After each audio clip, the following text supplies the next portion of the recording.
तो असल में फिजिक्स की शुरुआत होती है वेक्टर से। अभी तक जो चला वो मैथमेटिकल टूल्स चले। वैसे तो वेक्टर भी मैथ का ही एक पार्ट है।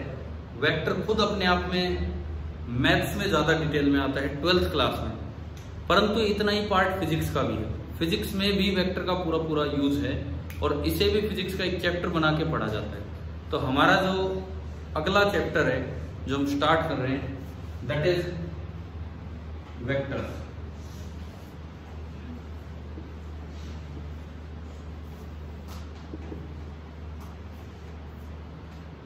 Next chapter is vector. देखो सबसे पहली बात, ये कैसे फिजिक्स का पार्ट है इसकी शुरुआत करते हैं, वहां से हमें पता लगेगा कि क्यों ये फिजिक्स है। अगर आप फिजिक्स की जनरल डेफिनेशन पे चलें, अगर आप फिजिक्स की जनरल डेफिनेशन पे चलें तो फिजिक्स जो होती है that is study of nature. Physics का मतलब है study of nature.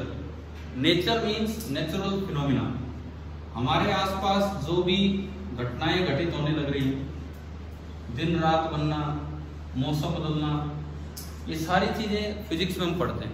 Study of nature and natural phenomena, यही है आपकी फिजिक्स। अब इस फिजिक्स को स्टडी करने के लिए कुछ क्वांटिटीज की जरूरत पड़ती है जिनको नाम क्या दिया जाता है, फिजिकल क्वांटिटीज। फिजिक्स को स्टडी करने के लिए कुछ क्वांटिटीज की जरूरत पड़ती है जिसको बोलते हैं हम फिजिकल क्वांटिटी। फिजिकल क्वांटिटी का मतलब है, जैसे एक फॉर्मूला आता है फिजिक्स में, 9th क्लास में आ चुका होता है, F is equal to ma, पढ़ते हैं हम, तो ये न्यूटन का सेकंड लॉ है। अब इसको लिखने के लिए 3 क्वांटिटीज की जरूरत पड़ी, एक फोर्स, एक मास और एक acceleration. Force, mass and acceleration, 3 quantities की जरूरत। इनको क्या बोलते हैं हम, फिजिकल क्वांटिटीज। फिजिकल क्वांटिटीज का मतलब है they are used to express the laws of physics. They are used to express the laws of physics. Physics के लॉज जो भी बनेंगे, जैसे मान लो न्यूटन का सेकंड लॉ है F is equal to ma, for example ये है, तो इसमें 3 फिजिकल क्वांटिटी आ गई, एक फोर्स, एक मास और इसको क्या कहते हैं, एक्सेलरेशन। तो these are the examples of physical quantities. These are the examples of physical quantities, force, mass, acceleration, इनको कहते हैं फिजिकल क्वांटिटी, है ना। फॉर्मूला होता है distance is equal to speed into time. तो डिस्टेंस एक क्वांटिटी होगी, स्पीड होगी, टाइम हो गया। क्लियर है यहां तक, ठीक है। अब फिजिकल क्वांटिटीज 2 तरह की होती हैं, एक को स्केलर बोला जाता है और एक को वेक्टर। तो वेक्टर अगर देखा जाए तो मैथ्स का तो पार्ट है सो है, लेकिन फिजिक्स में भी तो आ रहा है पूरा प्रॉपरली। फिजिकल क्वांटिटी की एक टाइप है वेक्टर, स्केलर और वेक्टर। तो आपने कर लिया ना इन्होंने, मैं बढ़ रहा हूं आगे, आप देखते रहिए, लिखते रहिए साथ साथ।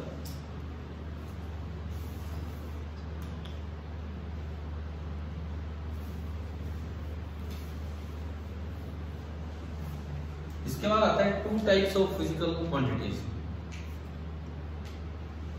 स्केलर और वेक्टर। उनमें डिफरेंस देखते हैं, स्केलर और वेक्टर में क्या डिफरेंस होगा।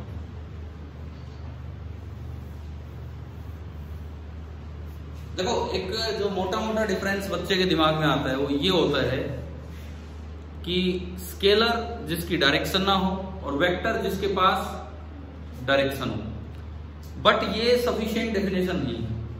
हर वो चीज जिसके पास मैग्नीट्यूड के साथ डायरेक्शन है वो वेक्टर नहीं है।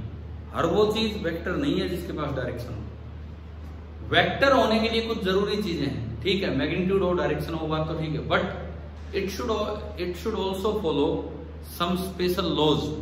उनको कहते हैं लॉज ऑफ वेक्टर एडिशन या वेक्टर लॉज होते हैं, commutative law, triangle law, parallelogram law, जो हम इस चैप्टर में सीख पा रहे होंगे।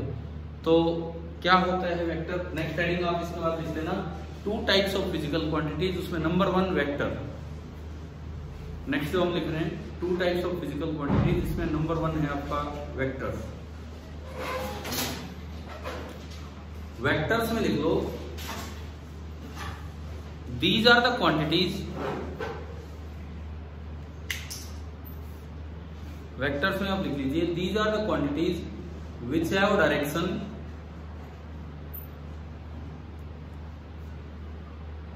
Direction along with magnitude, magnitude के साथ साथ डायरेक्शन भी हो, which have direction along with magnitude and also follow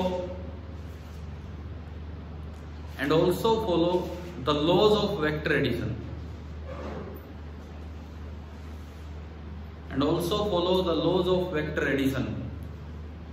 bracket में लिख देना, ब्रैकेट में कि कौन से laws, for example triangle law, ये हम पढ़ेंगे आगे, triangle law, parallelogram law etcetera. हर वो चीज वेक्टर नहीं होगी जिसकी डायरेक्शन है।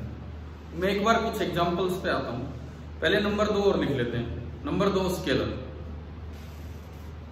पहला हो गया है आपका वेक्टर, इसके बाद आता है scalar.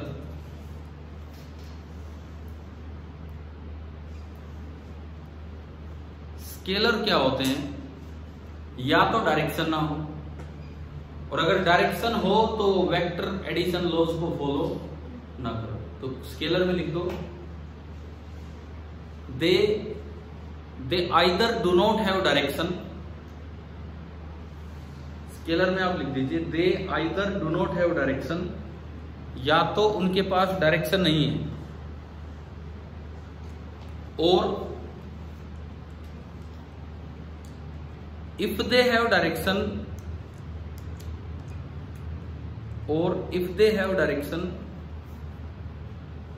they are not following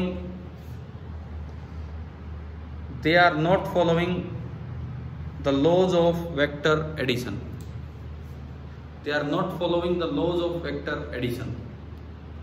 हम कुछ एग्जाम्पल पे चलेंगे। हाँ जी, कोई कुछ कहना चाह रहा है क्या? आप हैंड रेज कर रहे हैं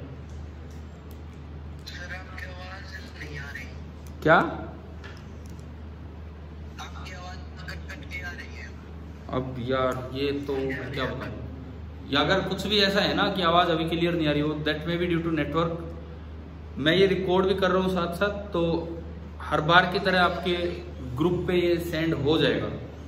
अगर ये कुछ भी मिस होता है तो आप उसमें देख सकते हैं। अब मैं एग्जाम्पल पे चलता हूँ। मैं 3 चीजें लिख रहा हूँ यहाँ, ताकि हम स्केलर वेक्टर को समझ पाए, देख पाए कि क्या है क्या नहीं। एक क्वांटिटी मैंने ली मास, एक क्वांटिटी मैंने ली फोर्स, और एक क्वांटिटी मैंने ली current. These are 3 physical quantities, mass, force and current. These are 3 physical quantities, mass है, फोर्स है और करंट है। ठीक है, सबसे पहली बात, क्या मास की कोई डायरेक्शन होती है? हमने तो नहीं सुना कभी, हम तो सीधा बोलते हैं मास 10 kg तो 10 kg, ये तो बोला ही जाता है कि ईस्ट की तरफ, वेस्ट की तरफ, ये तो कुछ है ही नहीं। इसका मतलब मास क्या है? स्केलर। फोर्स जो है उसकी डायरेक्शन तो होती है। मेरे पास ये पेन है, किसी ने कहा कि मैंने इस पे 10 न्यूटन फोर्स लगाया इधर, ईस्ट मान लो आपके अकॉर्डिंग ईस्ट या जो भी है, 10 न्यूटन इधर, फिर एक ने लगा दिया 10 न्यूटन इधर, तो क्या डायरेक्शन के साथ बताना पड़ रहा है कि नहीं? तो हम डायरेक्शन के साथ बताने लग रहे हैं 10 न्यूटन 10 न्यूटन। मैं एक बार यार फिर से लिंक भेज, तो 2-3 मैसेज हो रहा है पड़े भाई। कल से यार मैं किसी को लिंक नहीं सेंड करूंगा, आप अपना ग्रुप ज्वाइन कीजिए।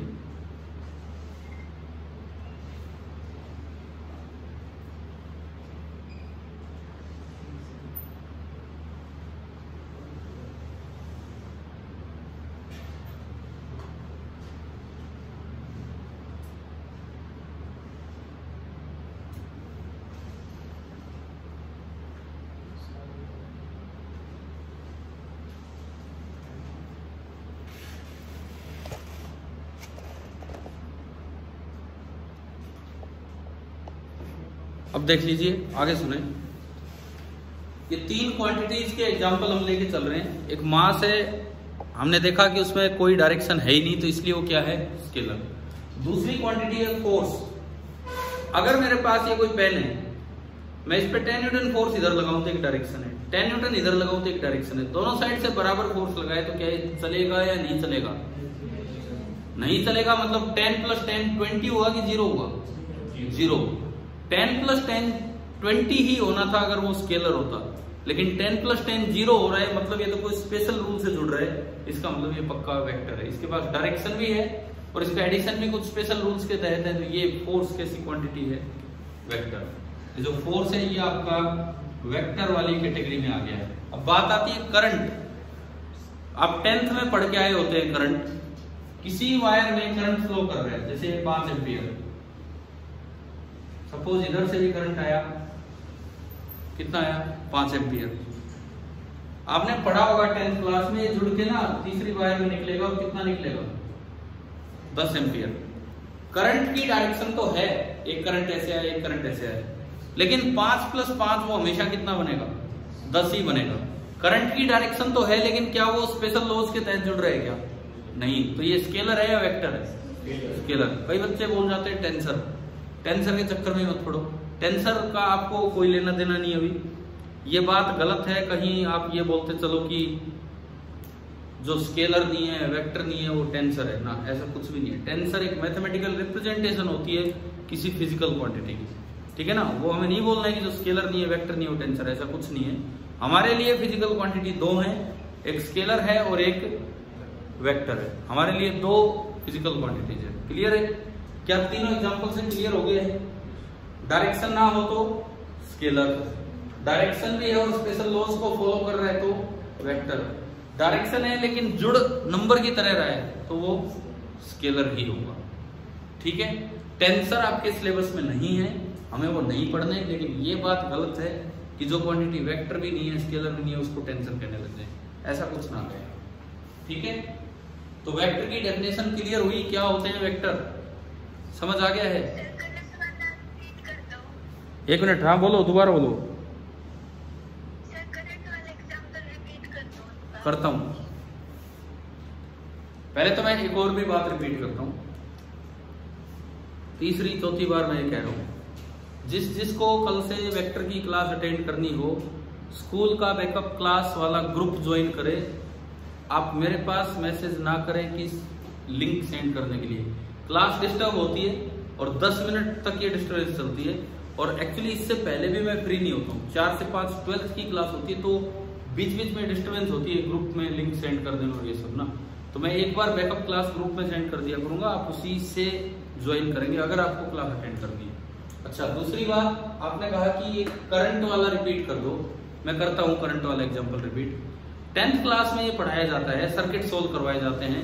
एक वायर है, एक सर्किट है, ये दो वायर आके मिली, इसमें 5 एम्पियर आ रहा है, इसमें भी 5 आ रहा है, और तीसरी वायर नीचे निकली हो, तो सर्किट्स में ये सिखाया जाता है कि इधर जो करंट जाएगा वो 5 और 5 जुड़ के कितना जाएगा, 10। जब आप फोर्स पे गए, ये कोई ब्लॉक रखा है, यहां से 5 न्यूटन फोर्स लगा, यहां से भी 5 न्यूटन फोर्स लगा, जुड़ के तो 10 नहीं हुआ, ये तो ब्लॉक चला ही नहीं, यानी कि ब्लॉक पे नेट फोर्स कितना है, 0। यानी कि फोर्स की डायरेक्शन है और वो स्पेशल रूल्स के तहत जुड़ रहा है, जिसमें 5 + 5 0 आ रहा है। उन रूल्स को कहते हैं लॉज ऑफ वेक्टर एडिशन। तो ये एक वेक्टर है। करंट के पास डायरेक्शन बिल्कुल है, कोई लेफ्ट की तरफ जा रहा है, कोई राइट की तरफ जा रहा है, मैग्नीट्यूड भी है, लेकिन जोड़ने पे ये हमेशा कितना मिलेगा, 10 ही मिलेगा। आप चाहे इनको कैसे रख लो, कैसे भी रख लो, 5 और 5 जुड़ के कितना निकलेगा, 10 ही जाना है। ठीक है, क्लियर है, समझ आ गया है? अच्छा, उसके बाद स्केलर और वेक्टर से आगे बढ़ते हैं। ये तो जस्ट एक डेफिनेशन वाली बात हुई। मैं आपसे एक सवाल पूछता हूं, एक क्वेश्चन आ जाए, choose the more appropriate statement. Choose the more appropriate statement, ज्यादा सही स्टेटमेंट कौन सी है ये आपको बताना। पहली statement, force is added by using triangle law because it is a vector. Force is added by using triangle law because it is a vector. दूसरी statement, force is a vector because it follows triangle law of vector addition. मैं दो statement बोल रहा हूँ, दो statement, अंग्रेजी की हिंदी बनाना आपको आती है। पहली statement, force is added by, पहली स्टेटमेंट, ठीक है, एक बच्चे ने जवाब दिया है, दीपेंद्र आपने जवाब दिया है, बाकी अभी और सुनिए ध्यान से। Force is added by using triangle law because it is a vector.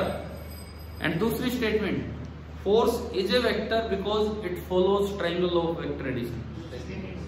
Second statement is more correct. Correct तो दोनों ही, परंतु वेक्टर की डेफिनेशन आने के लिए जरूरी है कि पहले वो लॉज को फॉलो करें। इसका मतलब second statement is more correct. लिखने के लिए नहीं है सवाल, ये इन जनरल मैंने बताया है कि भाई क्या होता है क्या नहीं होता। ठीक है, अब चलिए आगे देखिए, थोड़ा सा हम वेक्टर की रिप्रेजेंटेशन की तरफ चलेंगे कि वेक्टर को कैसे रिप्रेजेंट किया जाता है।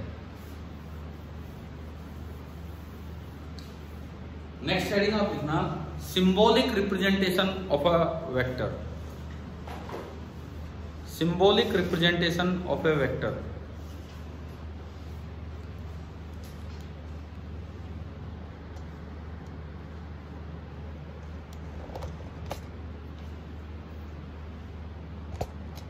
आप लोगों को भाई जो भी बोलना हो डायरेक्ट आप बोल सकते हैं, बात कर सकते हैं, बजाय कि चैट ऑप्शन के, क्योंकि वो पढ़ने पे ध्यान नहीं जाएगा, आप बोलेंगे तो सुनाई देगा। ठीक है, इधर देखिए, सिंबॉलिक रिप्रेजेंटेशन ऑफ वेक्टर क्या होता है। देखिए, मान लो फोर्स एक वेक्टर है, तो जो सिंबल ऑफ फोर्स बनाया जाता है, सिंबल ऑफ फोर्स बनाया जाता है, या तो F लिख के उसके ऊपर आगे की तरफ एक एरो लगा दो।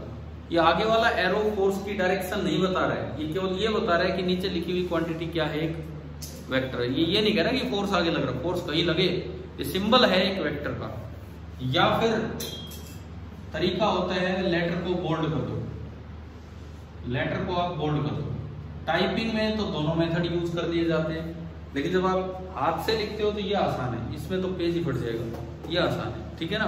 परंतु ये दोनों रिप्रेजेंटेशन यूज होती है।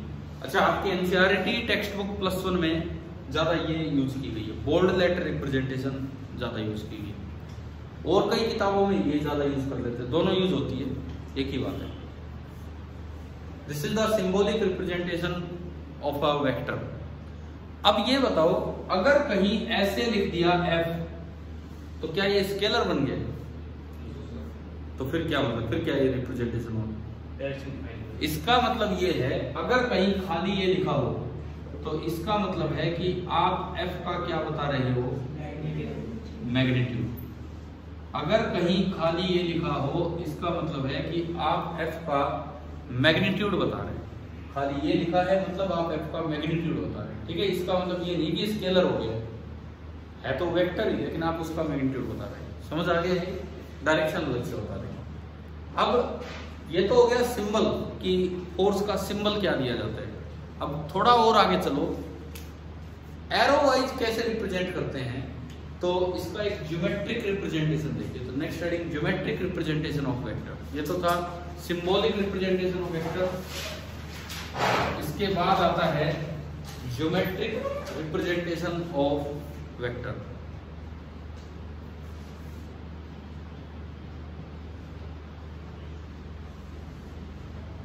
ज्योमेट्रिक रिप्रेजेंटेशन क्या है वेक्टर का? जैसे मान लो आपसे कोई कहे कि 10 न्यूटन फोर्स टुवर्ड्स नॉर्थ, आपको ये बनाना है 10 न्यूटन फोर्स टुवर्ड्स नॉर्थ, ये बनाना है सपोज। तो आप अपना कोई एक स्केल चूज करेंगे। स्केल का मतलब है कि एक इतने न्यूटन को मैं इतनी लेंथ से दिखाऊंगा। तो लेट, स्केल लिखने की जरूरत नहीं, तो हम बस सोच लेंगे। इसका मतलब है इक्वल नहीं है, इक्वलेंट है। मतलब आप रिप्रेजेंट कर रहे हो एक न्यूटन को कितनी लेंथ से? 1 सेंटीमीटर। मतलब 1 सेंटीमीटर लेंथ का मतलब होगा कितना फोर्स? 1 न्यूटन। तो कितना फोर्स है? 10 न्यूटन। तो कितनी लंबी लाइन बनाऊं मैं? 10 सेंटीमीटर। अच्छा, डायरेक्शन किधर देनी है? नॉर्थ की तरफ। तो आप नॉर्थ की तरफ एक 10 सेंटीमीटर लेंथ की लाइन बनाएं और इस पे क्या लगा दें, एरो लगा दें। नॉर्थ की तरफ 10 सेंटीमीटर लाइन बना के और उस पे एक एरो लगा दें। ये अपने आप रिप्रेजेंट करेगा कि ये 10 न्यूटन फोर्स है और इसमें एग्जैक्ट डायरेक्शन दिखेगी। अभी जो आपने सिंबल रिप्रेजेंट किया था उसमें एरो जो था वो एग्जैक्ट डायरेक्शन नहीं दिखा रहा था, वो एरो तो आगे ही लगेगा। अरे ऐसे मत कर देना, कोई ये फोर्स है इस पे सिर्फ एरो यूं लगा दोगे, ये सिंबल है तो मतलब ऐसे ही बनेगा, सिंबल तो ऐसे ही बनेगा, वो एग्जैक्ट एरो नहीं देगा। क्या ये समझ आ गया है? ठीक। ज्योमेट्रिक रिप्रेजेंटेशन हो गया है, सिंबॉलिक रिप्रेजेंटेशन हो गया। अब हम कुछ टर्म्स हैं, छोटी छोटी टर्म्स हैं, एक बार वो फटाफट से बताते हैं कि वेक्टर्स में कैसे क्या होता है। पहले तो मैं आपको बताऊं एंगल बिटवीन टू वेक्टर्स कैसे देखा जाता है। सबसे पहले तो मैं आपको बताऊं, तो नेक्स्ट हेडिंग आप डाल देना एंगल बिटवीन टू वेक्टर्स। दो वेक्टर्स के बीच का एंगल देखने का क्या तरीका होता है ये हम देख रहे हैं।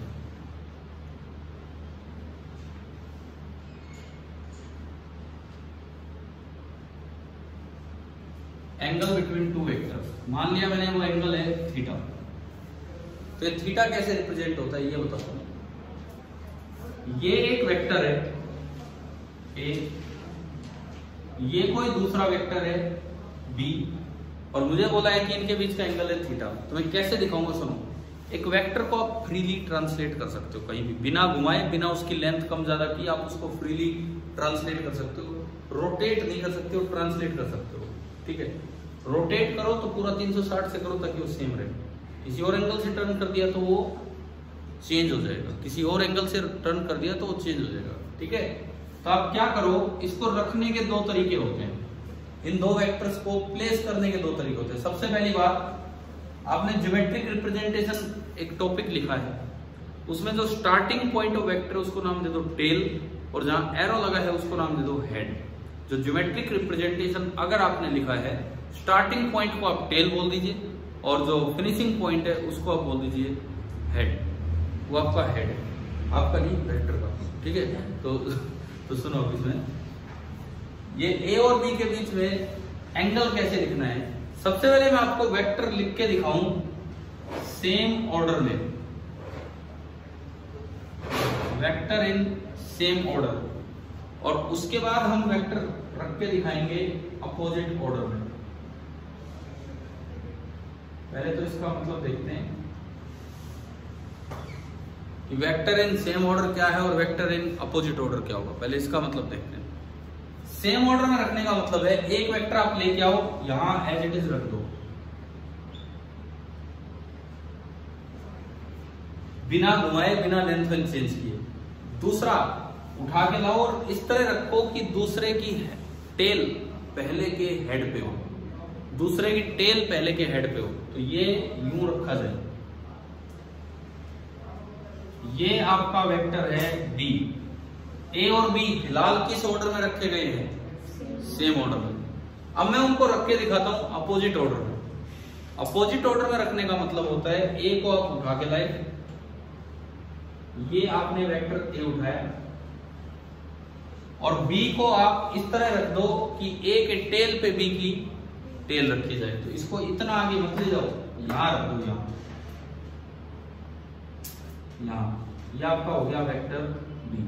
तो ये दो वेक्टर्स को रखने का तरीका है, एक सेम ऑर्डर और एक अपोजिट ऑर्डर। क्या दोनों बार अलग अलग एंगल दिखेगा वेक्टर्स के बीच का, या एक ही एंगल दिखेगा, बताओ। हाँ जी बोलो दीपेंद्र, अलग दिखेगा या सेम? अलग अलग नहीं दिखेगा, आप कह रहे हो अलग अलग दिखेगा, नहीं। दो वेक्टर्स के बीच का एंगल होता है एंगल बिटवीन देयर डायरेक्शंस। इन दोनों की डायरेक्शन ये है, यानी कि दिस इज एंगल थीटा। इन दोनों की डायरेक्शन ये है, तो जब भी सेम ऑर्डर में रखें, आप आगे बढ़ा के देखेंगे तो दिस इज एंगल थीटा। क्या ये और ये सेम है कि नहीं? भाई रखने वाले को, जिस किसी ने बता दिया मुझे कि angle between two vectors is 60, उसे क्या पता कि मैं सेम ऑर्डर में रखने जा रहा हूं या मैं अपोजिट ऑर्डर में रखने जा रहा हूं। उसे तो उस बात से कोई मतलब ही नहीं है, सेम में रखने अपोजिट में। आप कैसे भी रखो 60 डिग्री बनेगा, सेम ऑर्डर में रखा तो आगे वाला एंगल होता है और अपोजिट में रखा तो ये एंगल बिटवीन द वेक्टर्स का मतलब है एंगल बिटवीन देयर डायरेक्शंस। क्या क्लियर हो गया ये पॉइंट? ठीक है भाई, ये जो बच्चे लाइव जुड़े हुए हैं, अगर मीटिंग ऑफ हो जाती है सेम लिंक से आप दोबारा ज्वाइन कर लेना, वही कंटिन्यू हो जाएगा। बता दूं ये एंगल बिटवीन टू वेक्टर्स हो गया है, लिख लो। फिर इसका भी यूज होगा वेक्टर एडिशन वगैरह में, पढ़ते हैं आगे।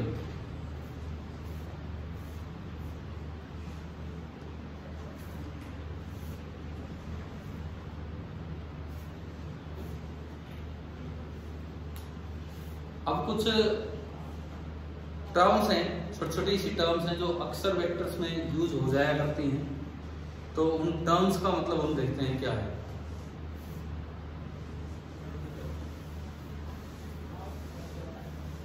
लिख लिया ना ये? ठीक है, देखिए बहुत ही सिंपल टर्म है। Equal vector, negative vector, parallel vector, coplanar vector, इस तरह की कुछ टर्म्स हैं जिनको आप लिखें ना लिखें मतलब वैसे ही समझ आएगा। इक्वल वेक्टर, कब दो वेक्टर को इक्वल कहेगा? मान लो एक है 10 न्यूटन फोर्स टुवर्ड्स नॉर्थ और एक है 10 न्यूटन फोर्स टुवर्ड्स ईस्ट, बताओ दोनों इक्वल है कि नहीं? 10 Newton force towards north and 10 Newton force towards east equal है कि नहीं दोनों फोर्स? नो, ये स्केलर नहीं है। कोई कहे एक मास है 10 kg, दूसरा मास है 10 kg, हाँ तो बिल्कुल इक्वल है। फोर्स है एक 10 न्यूटन टुवर्ड्स नॉर्थ और एक है 10 न्यूटन टुवर्ड्स ईस्ट, तो कहां से इक्वल है? एक की डायरेक्शन तो नॉर्थ और एक की डायरेक्शन ईस्ट है, तो एक छोटी सी हेडिंग डाली इक्वल वेक्टर्स। इक्वल वेक्टर्स और A vector is equal to B vector if they have same magnitudes and same direction. A vector is equal to B vector if they have same magnitude and same direction. अगर magnitude भी same है और direction भी same है तो उन vectors को हम कहेंगे इक्वल वेक्टर। दूसरी टर्म, छोटी छोटी टर्म्स हैं, एक बार फटाफट से हम इनका मतलब कर देते हैं। Negative vectors, second term negative vectors.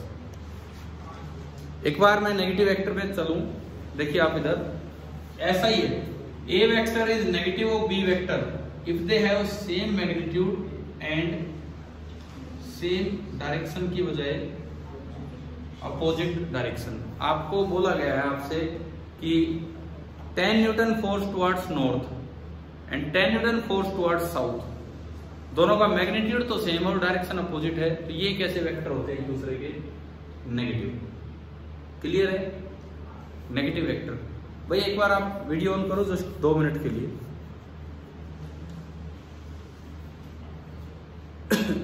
2 minute on रखना, मैं फिर जस्ट एक बार देख रहा हूं आपको, उसके बाद आप कर लेना बाद में ऑफ। सभी बच्चे करो यार, मैं बार बार बोल रहा हूं, ये अभी भी 2-3 ने किया है। 2 मिनट के लिए आप वीडियो ऑन कीजिए, ये कर ही नहीं रहे हैं। अरे सुन ही नहीं रहा आप लोगों को। 2 मिनट के लिए सभी बच्चे वीडियो ऑन कीजिए।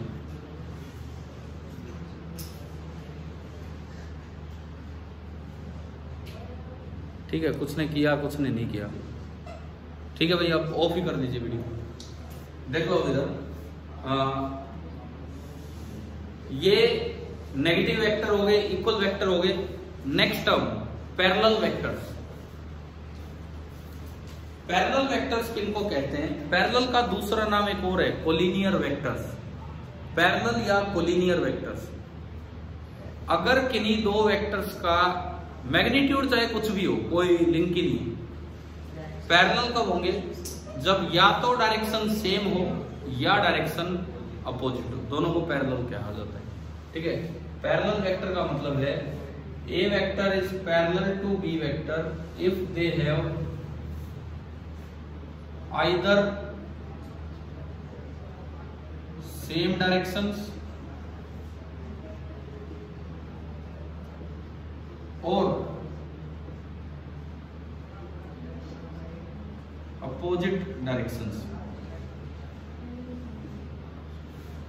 दो वेक्टर एक दूसरे के पैरेलल तब होंगे जब या तो उनकी सेम डायरेक्शन हो या फिर बिल्कुल अपोजिट। मैग्नीट्यूड का कोई लेना देना नहीं है। जैसे या तो ए और बी दोनों एक डायरेक्शन में हो तो भी ये पैरेलल है, या ए और बी दोनों अपोजिट डायरेक्शन में है तो भी ये पैरेलल ही कहलाते हैं। सेम डायरेक्शन में है तो उनके बीच का एंगल होता है 0 डिग्री, अपोजिट डायरेक्शन में है तो उनके बीच का एंगल होता है कितना? 180 डिग्री। ये दोनों के दोनों पैरेलल वेक्टर्स ही हैं। समझ आ रहा है ना वेक्टर में? यहां तक सिंपल सी टर्म चली। एक और फालतू की सी टर्म होती है, लिखने की जरूरत नहीं है, को इनिशियल वेक्टर। कोई लिखने की जरूरत नहीं है। को इनिशियल वेक्टर क्या होंगे? अगर आपने एक ही कॉमन टेल से सारे वेक्टर स्टार्ट कर रखे, को इनिशियल मतलब कॉमन इनिशियल पॉइंट, एक जगह से ये वेक्टर बनाया, यहीं से ये बना दिया, यहीं से ये बना दिया, तो इन वेक्टर्स को क्या कहते हैं? को इनिशियल। एक और टर्म होती है, लिखने की जरूरत नहीं है, लोकलाइज्ड वेक्टर। मैंने अभी एक वेक्टर को आगे शिफ्ट किया था सेम ऑर्डर अपोजिट ऑर्डर दिखाने के लिए। अगर किसी वेक्टर का स्टार्टिंग पॉइंट फिक्स हो कि आप कहीं और दिखाई नहीं सकते तो उसको क्या कहते हैं?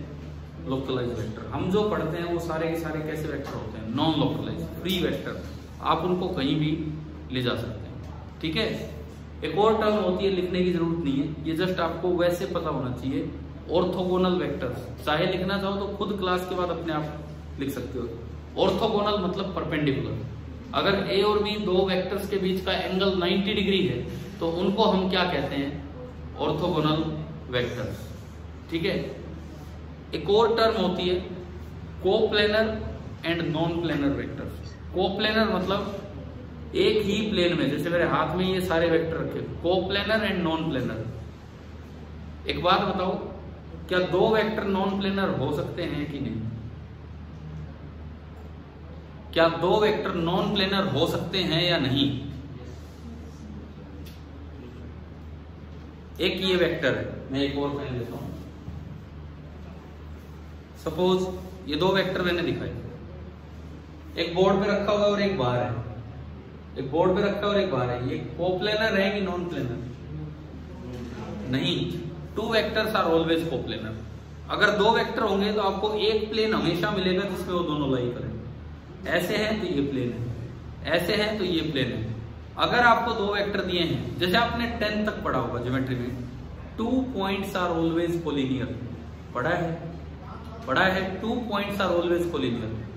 ऐसा थोड़ी कि मुझे एक लाइन दिखा दी, एक पॉइंट उस पर दिखा दिया, एक अलग दिखा दिया, कोई पूछे कोलिनियर है आपको? ना कोलिनियर है। एक लाइन तो ऐसी बन सकती है ना जिसपे दोनों है। इसी तरह से 2 वेक्टर्स आर ऑलवेज कोप्लेनर। तो क्या ये टर्म्स याद रह जाएगी? इनके एक एक क्या क्या लिखना है इनमें, ये तो ऐसे ध्यान रह जानी है। कोप्लेनर वेक्टर मतलब vector lying in the same plane. Non planar vector मतलब vector not lying in the same plane. 3 vector में बात आएगी, 4 में बात आएगी, 2 में बात नहीं आएगी, because 2 vectors are always coplanar. आप इसमें से जो लिखना हो अपने आप क्लास के बाद लिख लेना। ठीक है, अब आती कुछ अच्छी टर्म्स। नहीं, ये भी बुरी नहीं थी, लेकिन ये ऐसी थी जो जनरली समझ में आ जाती है। अब आती कुछ अच्छी टर्म्स जो थोड़ी नई टर्म्स है। जैसे पहली टर्म आती है यूनिट वेक्टर, तो अगली heading unit vector. Unit vector का मतलब हम समझते हैं। ये मीटिंग ऑफ होने वाली होगी, आप दोबारा कंटिन्यू कर देना। यूनिट वेक्टर का मतलब हम समझते हैं कि क्या होगा? ऑर्थोगोनल। परपेंडिकुलर का मतलब था ऑर्थोगोनल। ऑर्थोगोनल वेक्टर कहीं भी आएगा उसका नाम होता है परपेंडिकुलर वेक्टर। ठीक है ना? अब मैं आ रहा हूं unit vector. Unit vector, unit मतलब एक। गई मीटिंग, एक बार मैं इनको रिस्टार्ट कर देता हूं।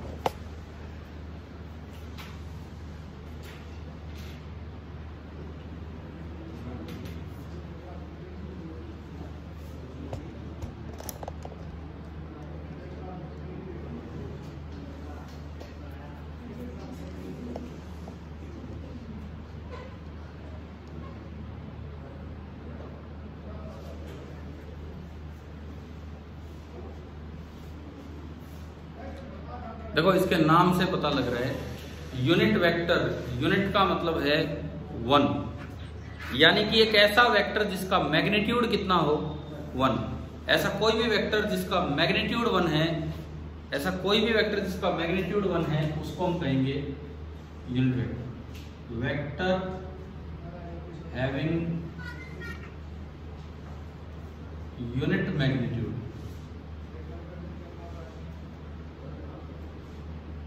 वेक्टर हैविंग यूनिट मैग्नीट्यूड मतलब जिसका मैग्नीट्यूड जो है वो 1 है, ऐसे किसी भी वेक्टर को हम कहेंगे यूनिट वेक्टर।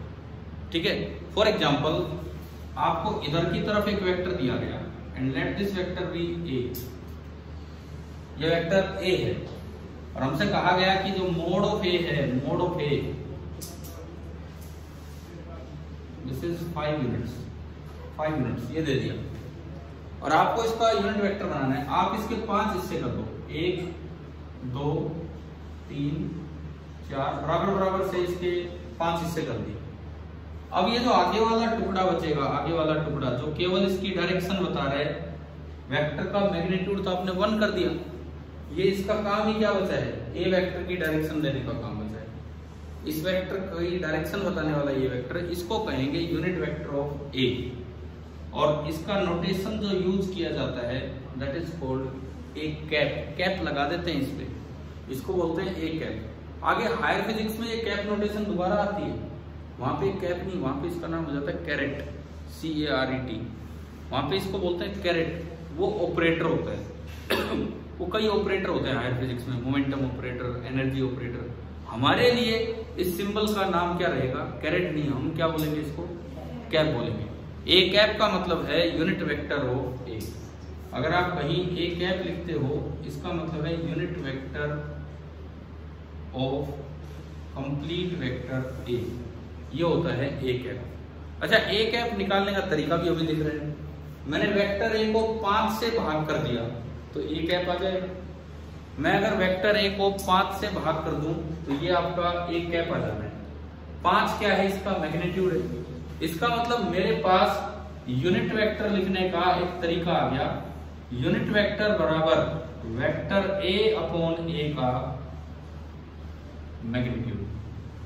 हमारे पास यूनिट वेक्टर लिखने का एक तरीका आ गया, कोई भी किसी भी वेक्टर का यूनिट वेक्टर होगा complete vector divided by its magnitude, ये होगा आपका यूनिट वेक्टर। क्लियर है ये चीज?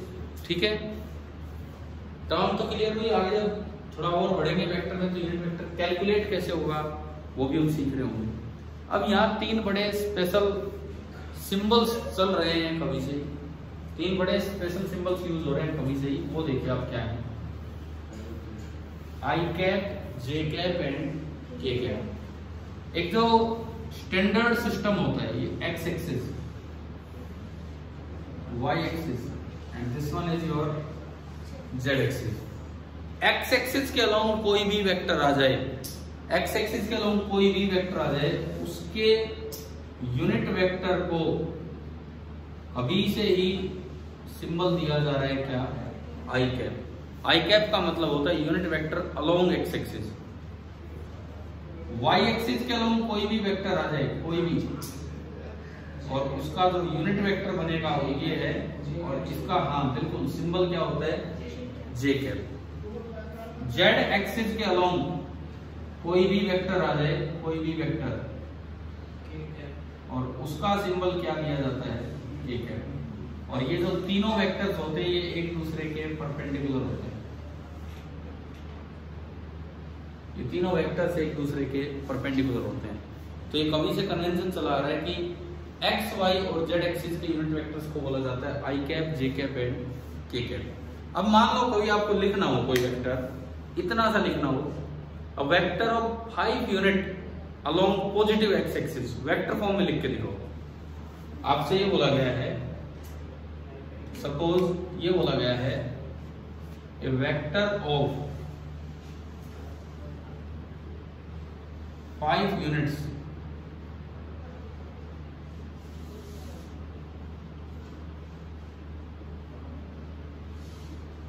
अलोंग पॉजिटिव एक्स एक्सिस, बस ये बोल दिया मैं। और मुझे ये वेक्टर लिखना है, दिस इज वेक्टर ए, तो लिखने का तरीका सुनो। जब पॉजिटिव एक्स एक्सिस बोल दिया तो उसका डायरेक्शन फिक्स होगी, क्या, आई कैप प्लस आई कैप। और मैग्नीट्यूड को अगर आप डायरेक्शन से मल्टीप्लाई कर दो तो वो वेक्टर आ जाएगा। कारण क्या है इसका, हमने पढ़ा A cap is equal to vector A upon mod A. तो वेक्टर ए क्या बनेगा, ए को इधर लाके मल्टीप्लाई कर दो तो वेक्टर ए बनेगा A into A cap. Vector A जो बनेगा that will be A into A cap, और ए इंटू ए कैप करोगे कितना हो गया, 5 आई कैप। सपोज आपको लिखना होता a vector of magnitude 2 units along negative y axis. मैं इसको नाम दे रहा हूं बी वेक्टर, y एक्सिस से अपोजिट। तो बताओ ये क्या लिखा जाता, बी वेक्टर क्या लिखता मैं वेक्टर फॉर्म में?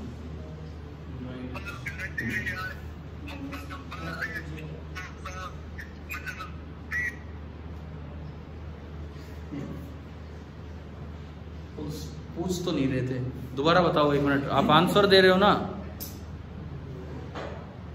दोबारा बोलना। अरे भाई, बी वेक्टर जो होगा उसका मैग्नीट्यूड तो था 2 और डायरेक्शन थी माइनस जे कैप। तो ये जो वेक्टर बनेगा ये होगा -2 इंटू जे कैप। ये वेक्टर बनेगा -2 इंटू जे कैप। तो क्या आपको वेक्टर नोटेशन लिखनी आ गई है? आई कैप, जे कैप, के कैप की टर्म्स में कैसे कोई वेक्टर लिखा जाता है इस फॉर्मूले की मदद से। क्लियर आ गया? अभी तो हम खाली ये सीख रहे हैं, एक्स के लोगे, वाई के लोगे, जेड के लोगे, फिर ये भी सीखेंगे टेढ़ा मेढ़ा। टेढ़ा मेढ़ा मतलब यूं नहीं, टेढ़ा मेढ़ा मतलब कि है तो वेक्टर सीधा ही लेकिन बीच में कहीं है या बाहर कहीं है, तो उसका कैसे लिखेंगे आई कैप जे कैप में, वो भी अभी सीख पा रहे होंगे। पहले बताओ, इतनी टर्म्स हमें समझ आ गई। टर्म्स और भी है, एक और टर्म मुझे ध्यान आ गई है, जीरो वेक्टर। नेक्स्ट आइडिया बता देना, नल वेक्टर भी उसको बोल देते हैं, जीरो वेक्टर या नल वेक्टर। ऐसा कोई भी वेक्टर जिसका मैग्नीट्यूड 0 हो। अब डायरेक्शन क्या होगी फिर उसकी, कुछ नहीं, पता ही नहीं, आर्बिट्रेरी डायरेक्शन, मतलब मनमर्जी की डायरेक्शन। अब जैसे कोई गाड़ी खड़ी है रोड पे और आपसे पूछे वेलोसिटी तो एक वेक्टर क्वांटिटी है, 9th में भी शायद कभी नाम आया हो, ये वेक्टर है। अब वो खड़ी है गाड़ी, रुकी हुई है, तो उसकी वेलोसिटी कितनी है, 0। अब 0 वेक्टर हो गए। 0 वेक्टर को आप सिंपली ऐसे रिप्रेजेंट कर देते हैं, 0 के ऊपर वेक्टर साइन लगा दिया, 0 के ऊपर वेक्टर साइन लगा दिया, ये आपका होता है 0 वेक्टर। इसका मतलब होता है कि 0 मैग्नीट्यूड, इसका मतलब होता है कि 0 magnitude and arbitrary direction. Magnitude तो 0 है और डायरेक्शन आर्बिट्रेरी है, मतलब कुछ कह नहीं सकते उसकी डायरेक्शन के बारे में क्या है। ये आपके होते हैं 0 वेक्टर। एग्जांपल मैंने दे दिया है, velocity of a stationary car, रुकी हुई गाड़ी की जो वेलोसिटी है वो 0 वेक्टर का एक एग्जांपल है। ठीक है, अगली टर्म्स में फिर बता रहा हूं, बहुत है, कोई कमी नहीं है टर्म्स की। एक टर्म होती है रिजल्टेंट वेक्टर। रिजल्टेंट ये भी काफी अच्छी टर्म है जो हमारे काफी काम आती है, जो अक्सर यूज कर दी जाती है। इसको सिंबल दिया जाता है, अक्सर इसको सिंबल दिया जाता है R। इसको बोलते हैं resultant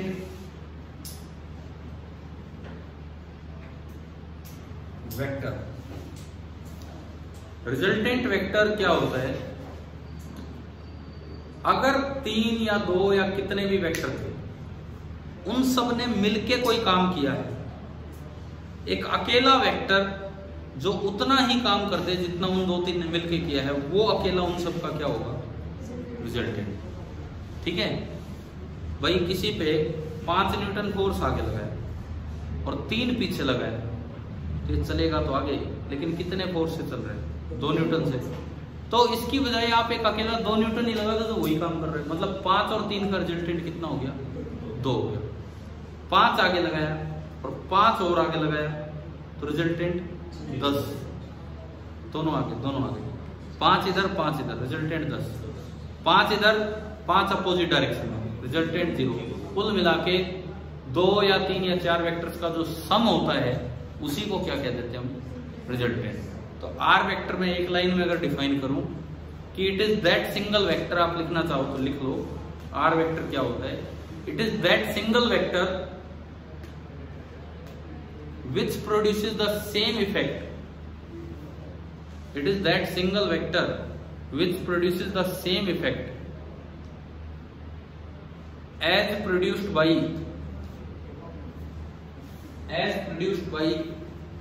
individual vectors together, as produced by individual vectors together। अलग अलग वेक्टर्स ने मिलकर जो काम किया होगा वही ये अकेला कर दे, उसको क्या कहेंगे हम, इनका रिजल्टेंट। और मैथमेटिकली जो रिजल्टेंट होता है, that is equal to vector sum, vector sum. 5 + 5 वो 0 भी हो सकता है, 2 भी हो सकता है, 10 भी हो सकता है, ये आपका होता है वेक्टर सम। तो रिजल्टेंट में आप ये लिख लेना, वेक्टर R = A + B।